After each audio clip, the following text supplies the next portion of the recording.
Good morning, students. Now, today we will start a new chapter, chapter 12, which is exponents and power. So basically, exponents and power आपने class 7th में already studied किया है, इसको आपने अच्छे से पढ़ा हुआ है। और इसमें बेसिक क्या होता है जिसको हम स्टार्ट करते हैं। फर्स्ट ऑफ ऑल यदि आप देखेंगे तो इसमें एक होता है base and exponents in power को हम लिखते कैसे, जैसे a की पावर n, एक हमने एक वैल्यू लिखी है a to the power n। So a is base and n is exponents. ये आपने ऑलरेडी स्टडी किया है क्लास 7 में। अब हम इस चैप्टर इस क्लास में स्टडी करेंगे नेगेटिव एक्सपोनेंट्स। जितने भी नेगेटिव एक्सपोनेंट्स हैं इसको स्टडी करेंगे। तो इसके लिए सबसे फर्स्ट ऑफ ऑल हम देख लेते हैं इसके रूल्स क्या क्या है। रूल्स आपने पढ़े हुए हैं, उसी को हम फिर से रिपीट कर लेते हैं। तो चलिए देखते हैं रूल्स कौन कौन से हैं। So loss of exponents.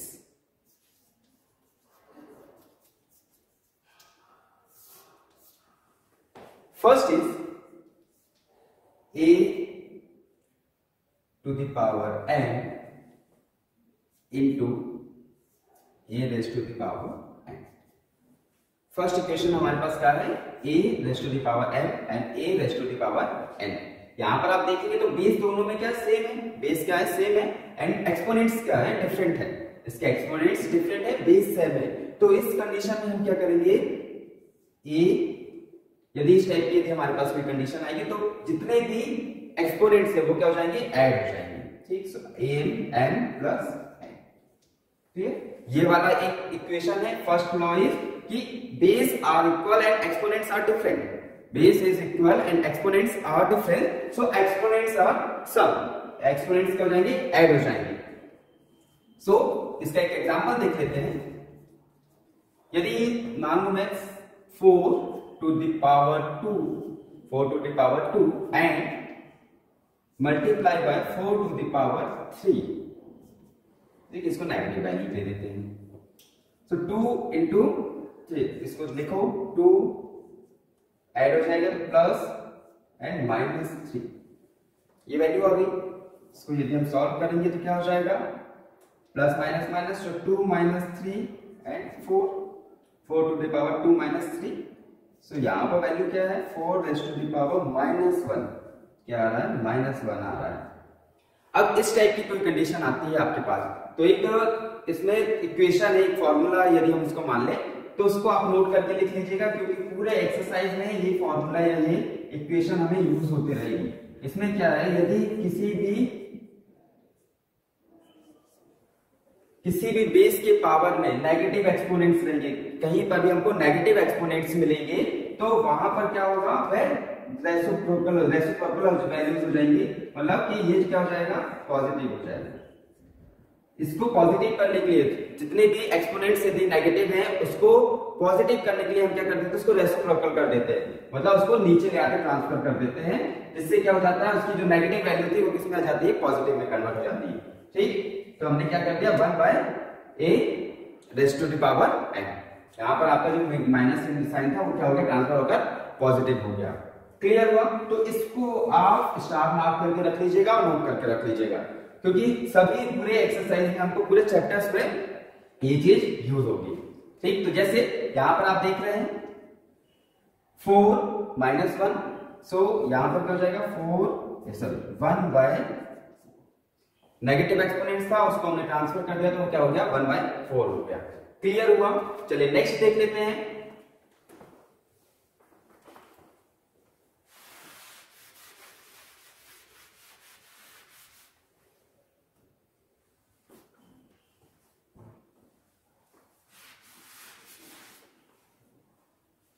Second law is a to the power n divide by a to the power n। सी, वहां पर मल्टीप्लाई था, यहां पर क्या हो गया, डिवाइड हो गया। So same as it is condition यदि हम ले लें तो डिवाइड यदि होता तो क्या होगा, सबट्रैक्ट होगा। So base is a and n minus n example यदि इसका देख लें तो एग्जाम्पल हम लिख लेते हैं 3 raise to the power -2 divide by 3 raise to the power -1, plus कर देते हैं, मतलब रेज़ टू द पावर 3 कर देते हैं, ठीक। और तो ये क्या हो जाएगा,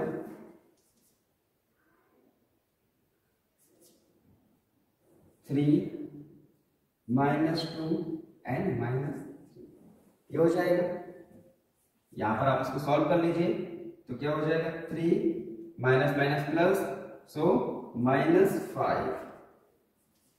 सेम वो वाला फॉर्मूला हम यूज करते हैं, सो नेगेटिव एक्सपोनेंट्स, तो ये क्या हो जाएगा, रेसिप्रोकल वैल्यूज चली जाएगी, तो इधर पर क्या जाएगा 1/3 रेज़ टू द पावर 5। याद रखिएगा यदि आपके पास नेगेटिव एक्सपोनेंट्स आते हैं, यदि आपके पास नेगेटिव एक्सपोनेंट्स आते हैं तो वो वैल्यू क्या हो जाएगी, रेसिप्रोकल हो जाएगी और किसमें कन्वर्ट हो जाएगी, पॉजिटिव वैल्यूज में कन्वर्ट हो जाएगी। इसको आप बहुत अच्छे से याद रखिएगा, जिससे आपके जितने भी डाउट्स होते जाएंगे क्लियर होते जाएंगे। तो इस पॉइंट को आप याद रखिएगा, इस फॉर्मूले को आप याद रखिएगा, ठीक। तो नेक्स्ट लॉ हम देख लेते हैं।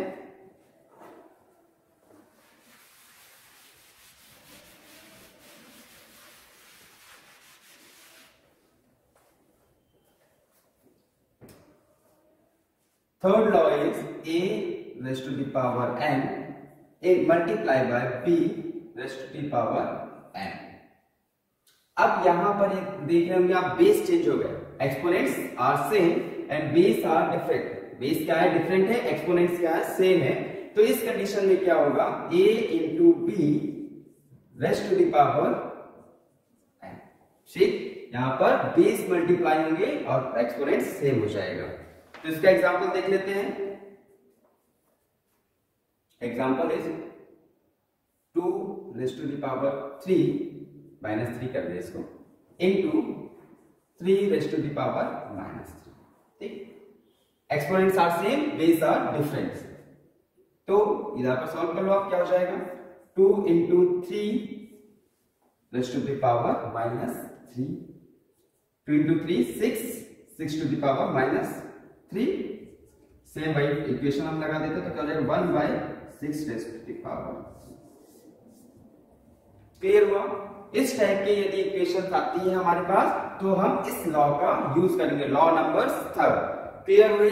लॉ नंबर फर्स्ट में क्या था, मल्टीप्लिकेशन था। मल्टीप्लाई यदि होगा किसी भी कंडीशन में तो वहां पर जो एक्सपोनेंट्स है वो क्या होंगे, प्लस होंगे।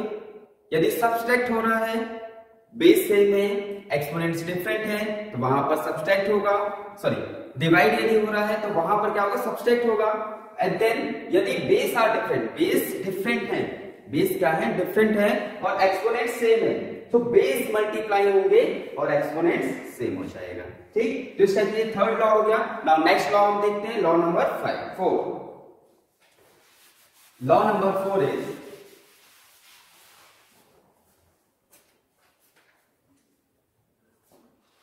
सेम एज सब्सट्रैक्शन में यदि यूज हो रहा है, a raise to the power n divide by a raise to the power n।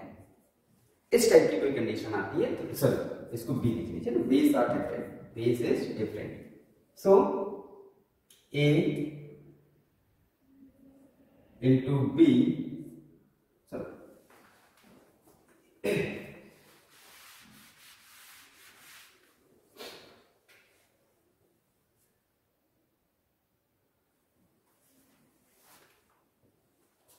now law number 4, so law number 4 is a to the power n divided by b to the power n, ठीक। इस condition में हम क्या करेंगे, a divide by b and n, इसको हम ऐसा भी लिख सकते हैं, a raise to the power n divide by b raise to the power n equals to a by m divide by a by b divide by n, ठीक। दोनों condition यदि आपके पास आती है तो दोनों में आप सेम एज इट इज लिख सकते हैं। इसका मीनिंग भी सेम होता है और इनका मीनिंग भी सेम होता है। डिवाइड को हमने क्या लिख दिया, अपॉन में लिख दिया, ठीक, वैल्यूज आर सेम, ठीक। तो यदि इस टाइप की कोई इक्वेशन आती है तो आप कैसे सॉल्व करेंगे, इसको एक एग्जांपल के थ्रू देख लेते हैं। So example is 3 2 minus 2 and 3 minus 2, एक वैल्यू हमारे पास है 2 minus 2 and 3 minus 2। इसको यदि आप सॉल्व करेंगे तो क्या हो जाएगा, 2/3 माइनस, क्लियर हुआ। तो इस टाइप से आप इसको सॉल्व कर सकते हैं। चलिए नेक्स्ट लॉ हम देख लेते हैं।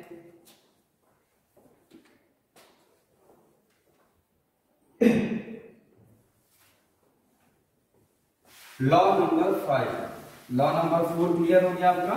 अब next law is law number 5। So law number 5 is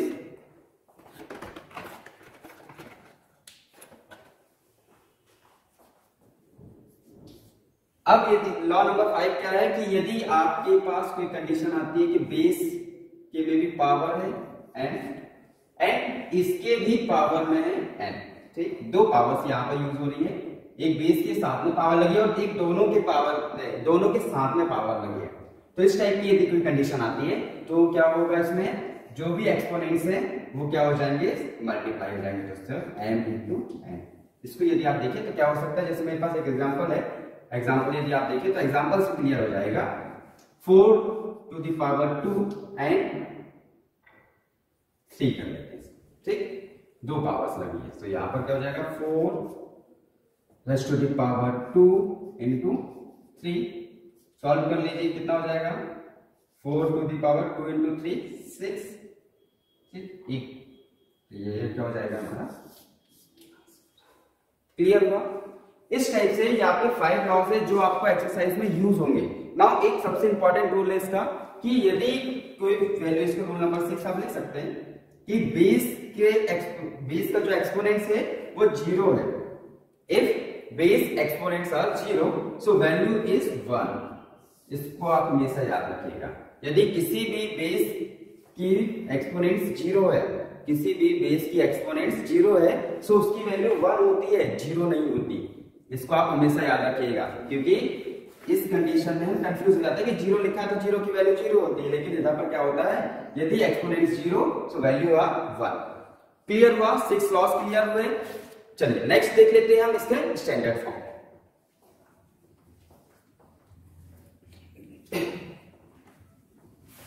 अब स्टैंडर्ड फॉर्म का मतलब क्या होता है, क्या है कि हमारे पास बहुत सारे नंबर्स हैं, मल्टी नंबर्स हैं, मल्टी जीरोस है। तो उस कंडीशन में हम कितने जीरोस लिखेंगे, मान के चलिए हमारे बहुत सारे जीरो, 1 2 3 4 5 6 8 9 10 और so on। ठीक, यहाँ पर भी वैल्यूज को चेंज कर देता हूँ, 6 कर देता हूँ, मान के चलिए एक वैल्यू है इतनी सारी। अब इसको मुझे लिखना है, तो इतना सारा लिखूंगा तो मेरा टाइम वेस्ट होगा। तो इसके लिए क्या किया गया, एक स्टैंडर्ड फॉर्म रखा गया जिसको आपने क्लास 7 में भी पढ़ा है। तो इसको फिर से हम रिपीट कर लेते हैं। सो यहाँ पर क्या हो जाएगा, कितने जीरो से 1 2 3 4 5 6 7 8 9 and 10। So 6 into 1 1 2 3 4 5 6 7 8 9 10। So 6 into 10 into कितने जीरो से 10, so 10 raised to the power 10। ठीक, हमने क्या किया, एक्सपोनेंट्स 10 कर दिया, तो ये इसका क्या हो जाएगा, स्टैंडर्ड फॉर्म हो जाएगा। तो ये हाईएस्ट नंबर्स के लिए तो ठीक है ना, यदि हमारे पास पॉजिटिव नंबर्स के लिए ये वाला हमारा कंडीशन हो जाएगा। अब यदि इसकी जगह नेगेटिव वैल्यूज है, हमारे पास नेगेटिव वैल्यूज है, लाइक इसी को हम उल्टा कर देते हैं, 0.0 1 2 3 4 5 6 7 8 9 10 एंड देन 6। इसी वैल्यू को मैंने क्या कर दिया, जस्ट अपोजिट कर दिया और यहां पर पॉइंट लगा दिया। अब यहां पर हमको जो 6 मिल रहा है वो बहुत बाद में मिल रहा है ना। तो इसका यदि हमको स्टैंडर्ड फॉर्म लिखना है तो इसका स्टैंडर्ड फॉर्म लिखने के लिए हम क्या करेंगे, सबसे पहले इसके डिवाइड में, जैसे आप लोग को पता है कि डेसिमल जब हम अलग करते हैं तो उसके नीचे जीरोस पड़ जाते हैं, तो यहाँ पर भी आप लिख कर लीजिए कि कितने जीरोस हो गए आपके, इसको यहाँ पर लिख देते हैं। एक 6 था, 6 एंड 1 2 3 4 5 6 7 8 9 10, तो 1 2 3 4 5 6 7 8 9 10 एंड 6, then point H। एक वैल्यू इस तरह से हमने क्या किया, इस पॉइंट को रिमूव किया, तो रिमूव करने पर क्या हो जाएगा, इस पॉइंट को मैंने रिमूव कर दिया, तो 1 2 3 4 5 6 7 8 9 एंड 10 थे ना, 1 2 3 4 5 6 7 8 9 10। क्लियर? चलो इसको यदि हम सॉल्व करते हैं तो क्या हो जाएगा, 6 देन 10, 1 2 3 4 5 6 7 8 9 एंड 10, ये हो जाएगा। इसको अगेन हम आगे सॉल्व कर लीजिए, तो 6 10 raise to the power 10, 10 into 10 raise to the power 10, ठीक, 10 रेज़ टू द पावर 10 हो गया। अब ये क्या थी, इसको हम क्या करें, रेसिप्रोकल कर दे, यदि ये नीचे वाली वैल्यू को रेसिप्रोकल कर देते हैं तो क्या हो जाएगा, 6 इंटू पॉजिटिव वैल्यू थी, ये किसमें कन्वर्ट हो जाएगी, नेगेटिव वैल्यू में। किसमें कन्वर्ट हो गई, ये नेगेटिव वैल्यू में। तो यदि इस चीज को आप याद रखिएगा, यदि डेसिमल प्लेसेस में नंबर्स है, मस्ट नंबर जीरोस है डेसिमल प्लेसेस में, सो उस कंडीशन में आप क्या करेंगे, आपकी जो वैल्यूज हो जाएंगी वो क्या हो जाएंगी, नेगेटिव हो जाएंगी, जो एक्सपोनेंट्स है वो क्या हो जाएंगे, नेगेटिव हो जाएंगे, और आप उसको इजी वे में सॉल्व कर सकते हैं। ये क्या हो जाएगा, इसका नेगेटिव नंबर्स के लिए, नेगेटिव एक्सपोनेंट्स के लिए या डेसिमल के नंबर्स के लिए स्टैंडर्ड फॉर्म हो जाएगा, और ये वाला किसके लिए हो जाएगा, पॉजिटिव के लिए हो जाएगा। Clear? This is a introduction part of this video. Next videos में हम डिस्कस करेंगे इसकी एक्सरसाइजेस के बारे में। So thank you.